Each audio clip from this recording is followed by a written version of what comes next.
खुलुमबाय बयखौबो रिपाब्लिकनि सायाव बरायबाय दायो फोसावनो लादों मोनसे गोनांथार खौरां थाबैनो जानो हागौ BTC बिसायख'थि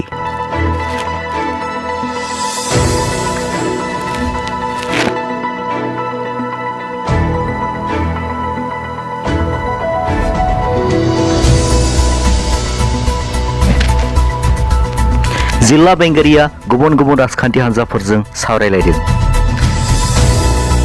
थाबैनो जानो हागौ BTC बिसायख'थि जिल्ला बेंगिरिया गुबुन गुबुन दलफोरजों सावरायलायदों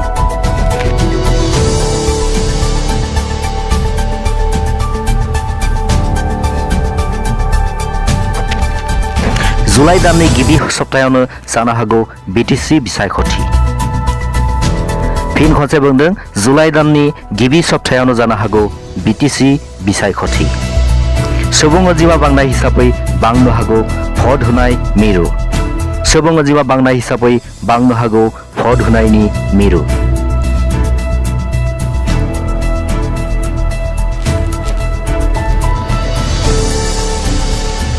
भट होनाय मिरु सेनिटाइज खालामनायनि राहा लानाय जागोन समाजारि जानथाय मानिनानै भट होनाय राहा खालामनाय जागोन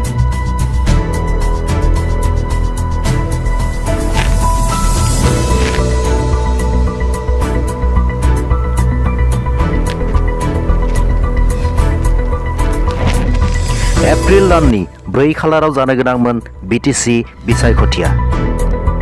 एप्रिल दाननि 4 खालाराव जानो गोनांमोन BTC बिसायख'थिया बुहुमनाङै गिलु-बालु महर लानाय महामारी करोना भाइरासनि जाहोनाव बन्द जानानै दंमोन बिसायख'थिया बुहुमनाङै गिलु-बालु महर लानाय महामारी करोना भाइरासनि जाहोनाव बन्द जानानै दंमोन बिसायख'थिया थाबैनो जानो हागौ BTC बिसायख'थिया थाबैनो जानो हागौ BTC बिसायख'थिया